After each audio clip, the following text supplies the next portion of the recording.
Chers frères et sœurs, enfants, jeunes hommes, jeunes filles, chers amis, bonjour.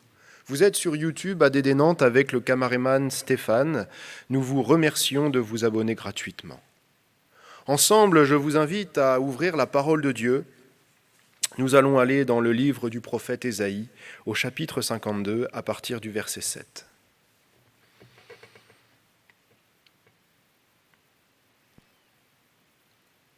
Nous lisons ensemble « Qu'ils sont beaux sur les montagnes les pieds de celui qui apporte de bonnes nouvelles, qui publie la paix, de celui qui apporte de bonnes nouvelles, qui publie le salut, de celui qui dit à Sion, ton Dieu règne. La voix de tes sentinelles retentit, elles élèvent la voix, elles poussent ensemble des cris d'allégresse, car de leurs propres yeux elles voient que l'Éternel ramène Sion. Éclatez ensemble en cris de joie, ruines de Jérusalem, car l'Éternel console son peuple, il rachète Jérusalem. L'Éternel découvre le bras de sa sainteté aux yeux de toutes les nations, et toutes les extrémités de la terre verront le salut de notre Dieu. Nous disons Amen. Et le verset qui va attirer notre attention, c'est le verset 9, le verset 10. Car l'Éternel console son peuple, il rachète Jérusalem, l'Éternel découvre le bras de sa sainteté aux yeux de toutes les nations. Nous sommes juste avant le 4e chant du serviteur, car le prophète Ésaïe, sous une rythmique poétique, une musicalité, annonce des bonnes nouvelles. Il y en a deux, c'est-à-dire la consolation et le rachat de ce qu'on appelle un résidu du peuple qui, sous l'exil babylonien, était resté fidèle. Ce que la Bible nomme ruine de Jérusalem nous montre le projet de Dieu, c'est-à-dire travailler et construire à partir de ruines. Nous rappelons que le peuple, le royaume de Juda s'étant éloigné de plus en plus de Dieu, Dieu utilisa une puissance émergente Babylone comme véhicule de son jugement. Les Babyloniens envahirent, conquirent Juda, pillèrent le temple de Jérusalem, ainsi un bon nombre de Juifs demeurèrent en exil à Babylone. Un peuple marqué, un peuple en ruine, un peuple éloigné de Dieu, mais que le Seigneur s'apprête à relever. Votre vie peut sembler ruinée cet après-midi. Votre vie peut vous paraître comme du néant. Votre vie peut paraître insignifiante. Mais Dieu veut y accomplir un travail merveilleux de reconstruction. Ce qui est magnifique, outre la rythmique poétique de ce texte, sa musicalité, c'est le contenu, c'est du concret. Ce sont les bonnes nouvelles apportées aux hommes. Bonnes nouvelles, comme dit le texte, des pieds de celui qui sur la montagne, cette personne qui est annoncée pour plus tard, mais qui n'est pas nommée explicitement, c'est Jésus.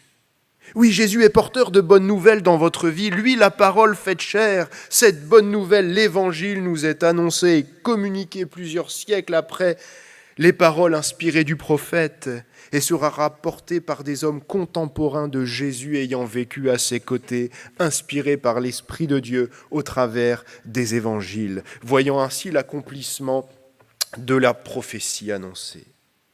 De grandes bonnes nouvelles annonçant la possibilité de la rédemption et du salut chez tous les hommes, toutes les femmes de la terre. La voix de tes sentinelles retentit.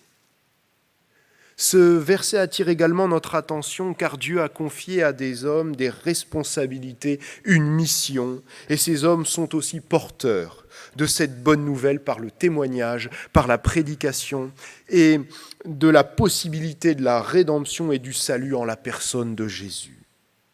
Frères et sœurs, enfants de Dieu ayant accepté Jésus dans votre vie, faisant partie de l'Église de Jésus-Christ, vous êtes ces sentinelles. Au travers de la bouche du prophète, Dieu nous rappelle notre responsabilité de témoigner, de parler. Et au milieu de ce monde actuel, de ce monde économiquement, spirituellement, moralement en ruine, de la nécessité d'avoir des hommes et des femmes se positionnant en sentinelles et annonçant la parole de Dieu. C'est plus que jamais dans ces temps difficiles que les chrétiens rentrent en action pour témoigner, pour prier, pour annoncer à leurs proches, à leurs collègues de travail, à leurs voisins ce que Jésus a fait dans leur vie. Vous êtes peut-être en travail ou en télétravail, mais vous êtes ces sentinelles. Et puis je dirais qu'en ayant accepté aussi Jésus dans votre vie, vous vous apprêtez à faire ce pas de foi, accepter Jésus. Dieu veut faire de vous ses sentinelles. On y voit donc un double rappel des responsabilités pour chaque chrétien, mais également des projets de Dieu pour la vie de tous les hommes, prenant cette décision merveilleuse cet après-midi d'accepter Jésus. Un homme, avant le ministère de Jésus-Christ sur cette terre, a été cette sentinelle pour le peuple, la voix qui crie dans le désert, le prophète Jean-Baptiste, utilisé, missionné pour préparer les cœurs à l'arrivée du Sauveur Jésus. Une sentinelle utilisée par Dieu pour ceux qui vivaient un désert moral, un désert spirituel, un désert affectif. Un plan de salut, préparant les cœurs à cette bonne nouvelle. Et cette bonne nouvelle, c'est que Dieu a un plan de salut pour l'humanité. En fait, Dieu agit au plus près de l'intimité de chaque homme. Dieu s'intéresse à l'homme, à sa créature. Dieu n'est pas indifférent à vos manques, à vos faiblesses, à vos besoins. Dieu s'intéresse à l'état de votre cœur. Comme à l'époque du prophète, où il s'est toujours intéressé à l'état spirituel et moral de son peuple. Dieu, ayant fait alliance avec son peuple, nous rappelle qu'il n'a pas l'intention de divorcer. Malgré le péché et l'éloignement de ce peuple, de ce royaume de Juda entré dans l'exil, cependant Dieu se déclare prêt à sauver ceux qui l'écoutent. Il s'adresse à ce résidu, à ceux qui lui sont restés fidèles, à ceux qui veulent lui être fidèles. Et cette bonne nouvelle d'un plan de rédemption, de salut pour chaque homme, chaque femme, il vous appartient de répondre à ces bonnes nouvelles, de vivre ces bonnes nouvelles, parce que Dieu veut que chaque homme, chaque femme soit sauvé. Alors évidemment, il faut un acte de foi cet après-midi pour vous, mais cet acte de foi vous permet de vivre. Là où le prophète annonce que Dieu installera son règne à Jérusalem, le salut promis sera enfin réalisé. Le prophète ne mesure pas en fait la portée prophétique ni le facteur temps, mais ce qui est d'ores et déjà annoncé, c'est que Jésus veut installer cet après-midi son règne dans votre cœur et il veut le faire et il peut le faire.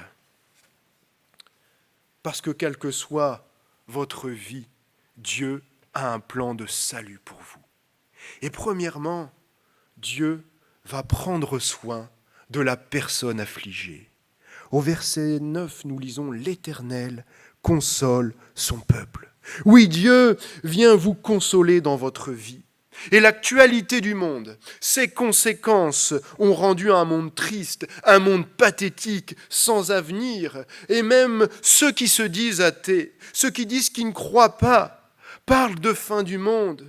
Il y a comme une explosion de tristesse, il y a comme une explosion de désespérance à tous les niveaux. Non seulement la pandémie, mais la violence, l'individualisme ont eu pour conséquence un monde affligeant, un monde baigné dans la tristesse. Et une tristesse malheureusement qui est venue se conjuguer avec la tristesse, le désespoir individuel de chaque homme, de chaque femme dans sa vie personnelle. Et lorsqu'un événement mondial comme une pandémie vient perturber, vient choquer, vient bouleverser le monde, eh bien des hommes et des femmes doivent faire face à un double problème, comme une tristesse décuplée. Mais Jésus est celui qui, premièrement, va venir vous consoler dans votre intimité.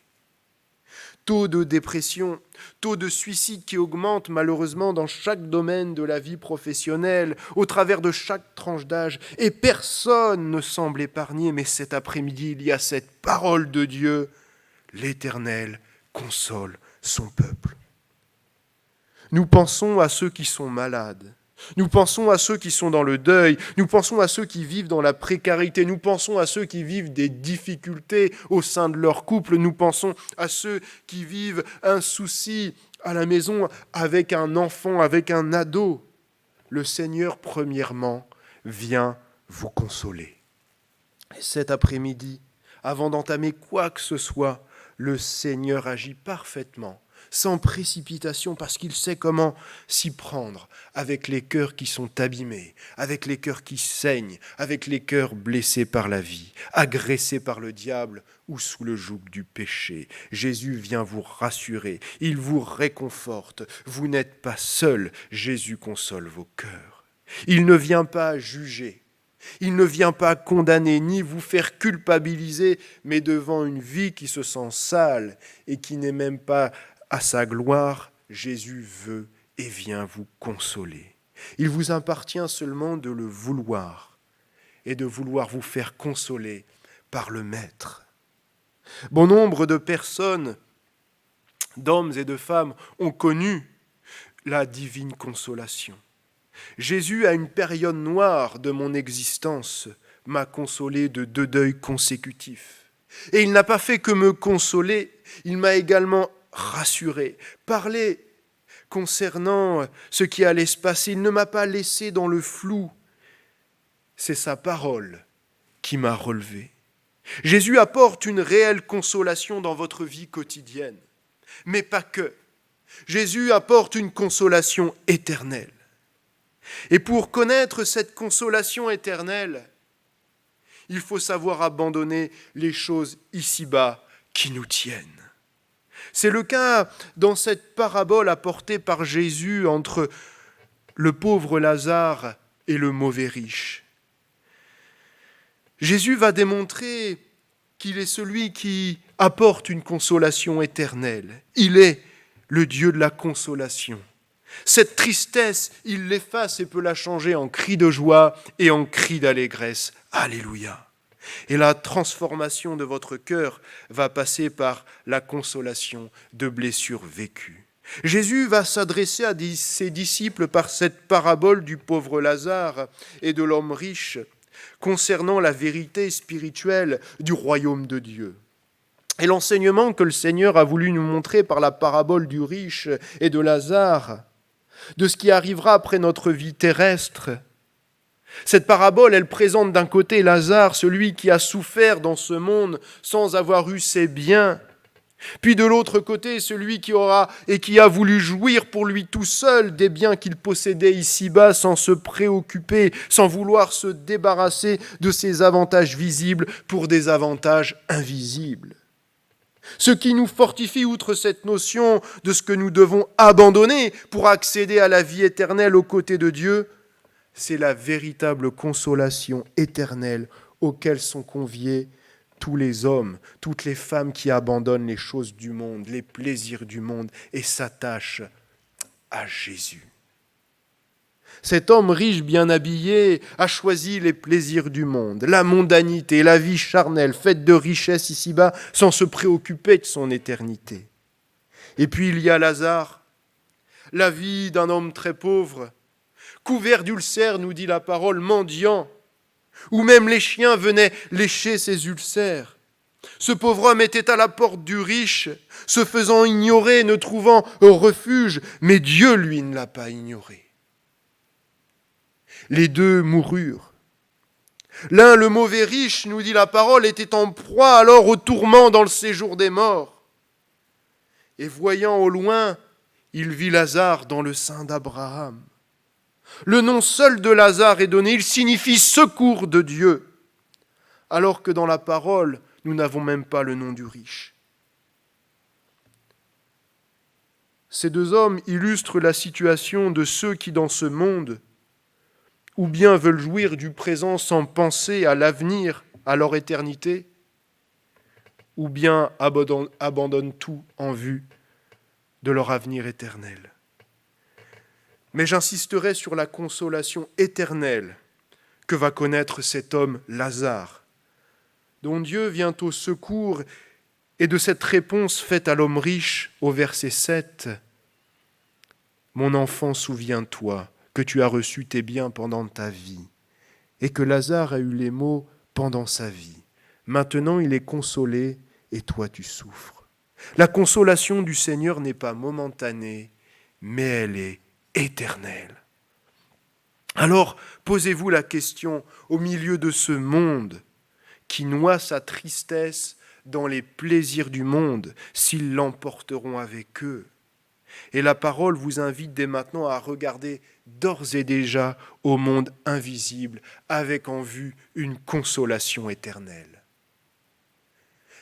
L'Épître aux Hébreux, au chapitre 13, verset 5, nous dit que votre cœur ne soit pas guidé par l'amour de l'argent. Contentez-vous de ce que vous avez.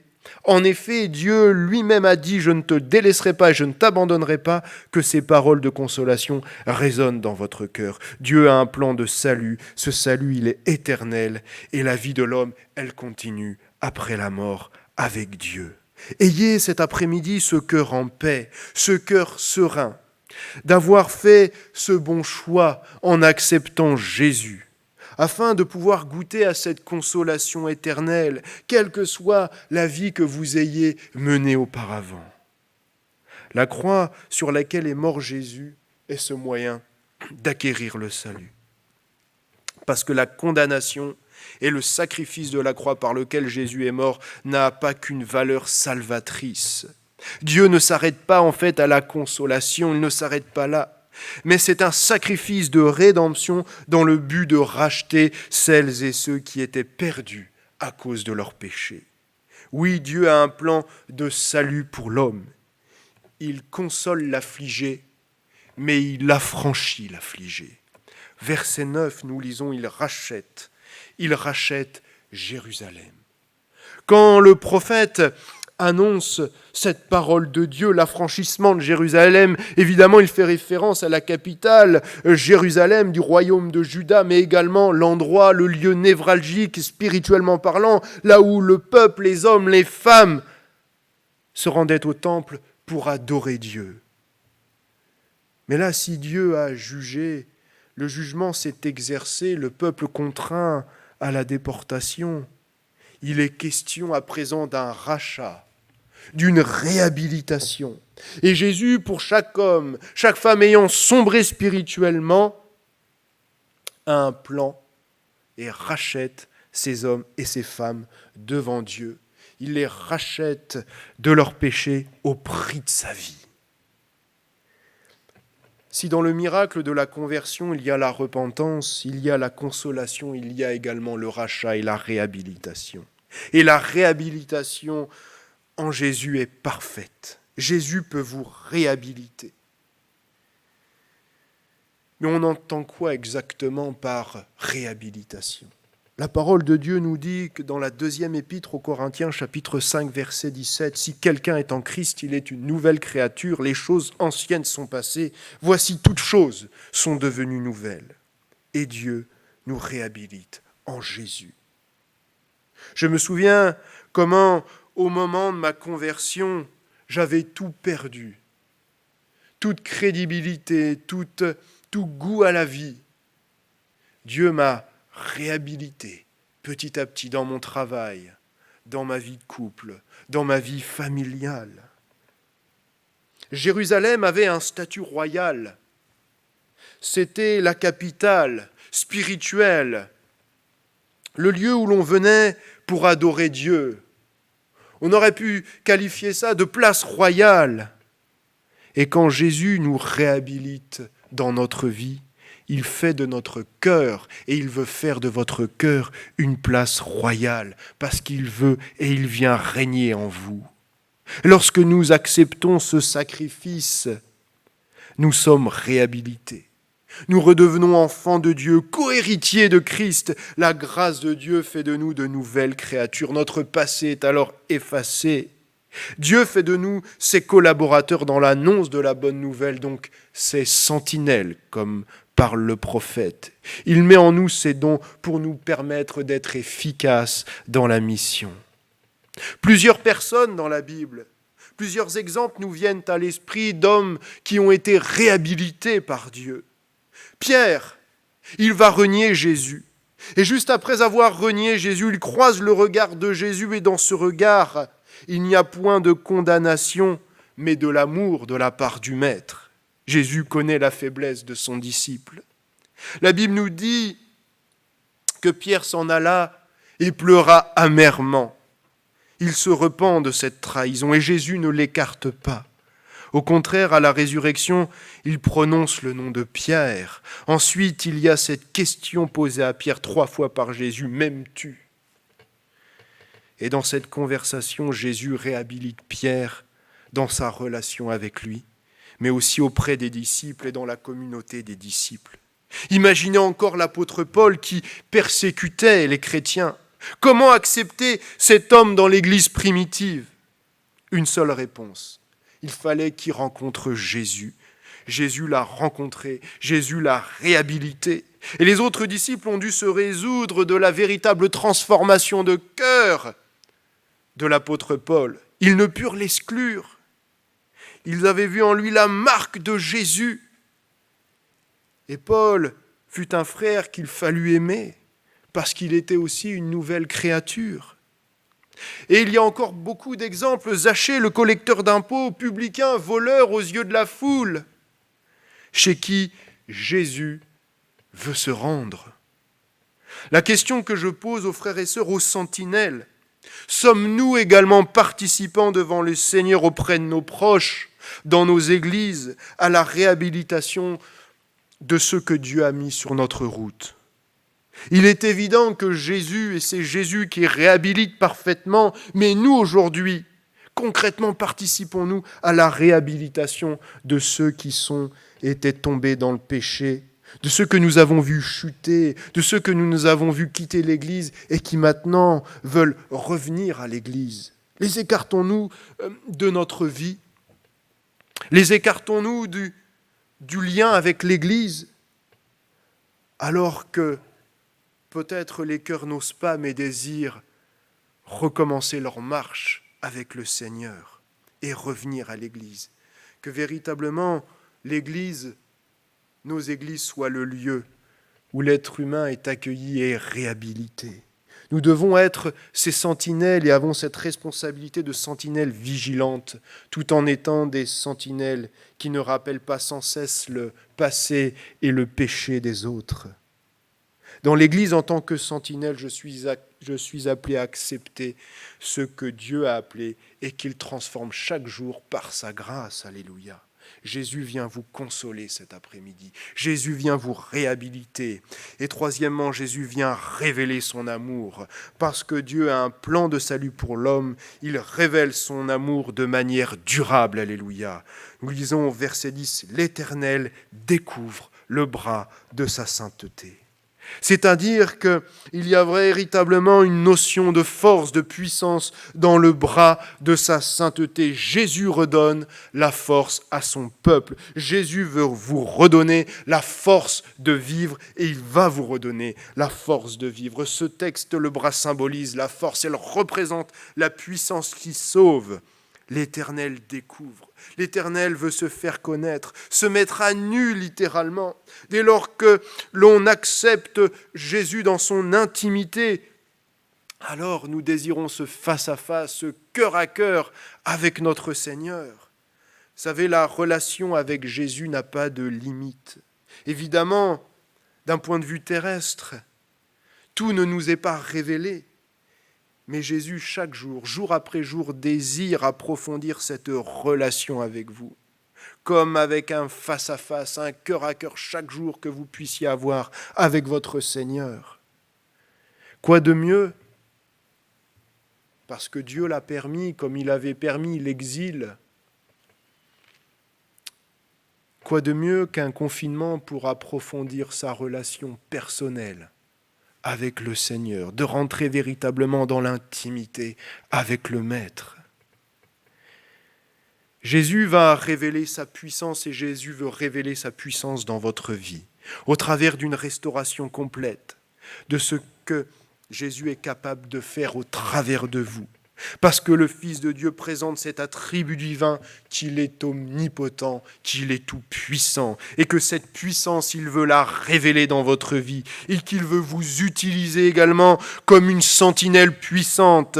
Et ce verset, dans la parole de Dieu, nous encourage, dans 1 Corinthiens, chapitre 1, verset 27, « Mais Dieu a choisi les choses folles du monde pour confondre les sages. Dieu a choisi les choses faibles du monde pour confondre les fortes. Il va découvrir le bras de sa sainteté. L'homme peut rentrer dans une intimité plus profonde dès lors qu'il donne sa vie à Jésus. Mais le cœur à cœur avec Dieu implique cet engagement, la question de l'engagement au service de Dieu, la question de la reconsécration. Comment Dieu peut m'employer de manière puissante?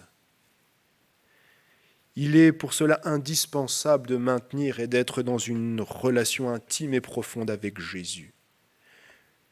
Cet après-midi, saisissez ces bonnes nouvelles annoncées par le prophète. Des bonnes nouvelles peut-être sur des vies qui sont en ruine, mais qui font ce choix d'accepter Jésus. Parce que Dieu a un plan de salut pour vous, il vous console, il vous rachète, vous réhabilite, il vous donne la force d'avancer. Alléluia. Ensemble, je vous inviterai chez vous à vous lever, à faire cette prière avec moi pour ceux qui désirent accepter Jésus dans leur vie, pour ceux également qui souffrent, qui sont tristes, qui désirent connaître cette consolation divine, que cette consolation que seul Jésus peut apporter. Je vais vous inviter à vous lever et ensemble nous allons prier. Seigneur notre Dieu, merci de toucher les cœurs encore cet après-midi. Tu connais la sincérité des cœurs, tu connais l'état des cœurs qui se lèvent devant toi. Et nous te prions de poser ta main sur ces cœurs, de passer dans les vies, de faire du bien, de consoler celle qui est affligé, qui se sent seul, qui se sent triste. Seigneur, nous te prions de lui remplir le cœur. Nous te prions de venir régner dans ses cœurs. Nous te prions, Seigneur, de réhabiliter ces vies qui ont été abîmées, qui ont été cassées. Seigneur, nous te prions de redonner en cette période de la force à ton peuple. Oui, Jésus passe dans les vies, guérit ceux qui sont malades, restaure les cœurs brisés. Viens dans l'intimité profonde d'un homme, d'une femme qui vient de t'accepter dans sa vie. Que ton nom soit glorifié, Jésus, pour les siècles des siècles. Amen. Voilà, nous allons chanter à présent libres de nos chaînes.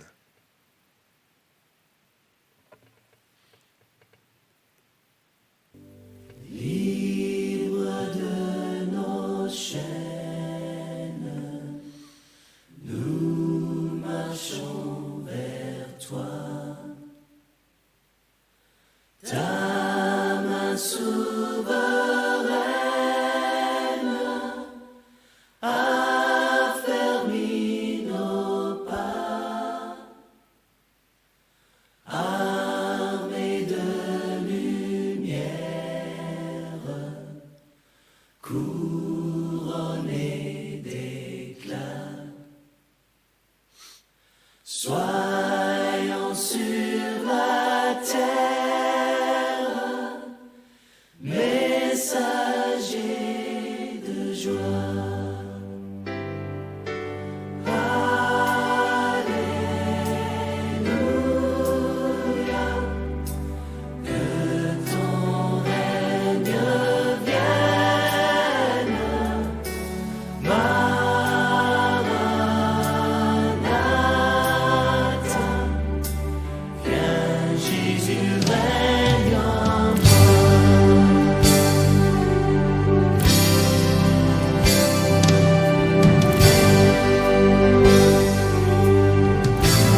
vous souhaitons bon dimanche à chacun, à chacune. Prenez soin de vous, de votre prochain, de votre vie spirituelle. Que le Seigneur vous bénisse.